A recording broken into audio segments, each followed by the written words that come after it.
Alrighty, Mr. Sturgeon, Jesse Russell here. I'm a project manager with Columbine Roofing. As you can see, we are at 2313 Dogwood Circle. I'm going to do a quick roof inspection video for you here. Bear with me while I make my way up the ladder. So the very first thing I'd like to detail to you through the use of this video is the sand-like buildup in the gutters. Looks like maybe you guys have cleaned this row at some point. Up top, there's even a bit more.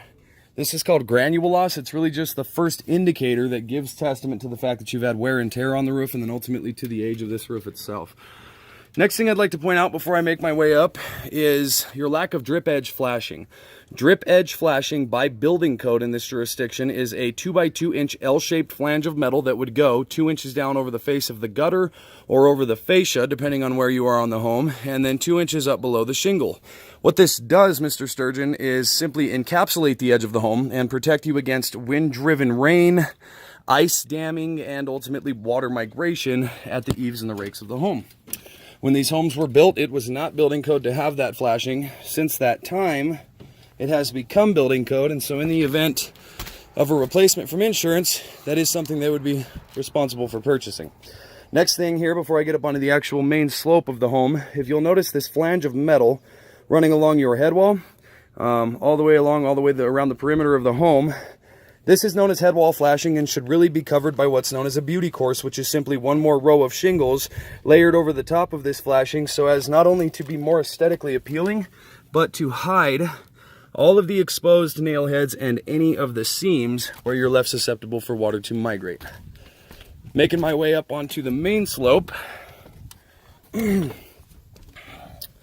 very first thing that any insurance adjuster should look for when he gets up here to do an inspection is known as collateral damage.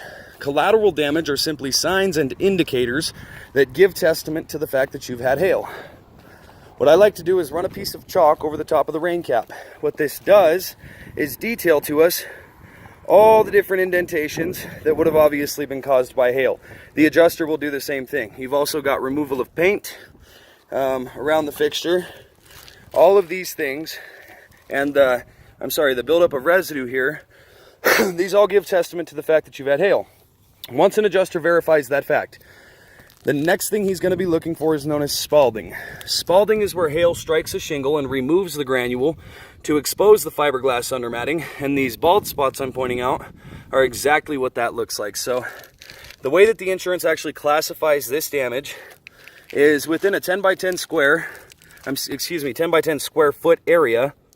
If you can locate between 6 and 10 of these marks, on paper you gain an eligibility for a full replacement at their expense. Now, one thing they're going to want to see is that the damages are not just on one major slope, and so I've done corresponding spot checks on each adjacent slope, and the results were definitely similar.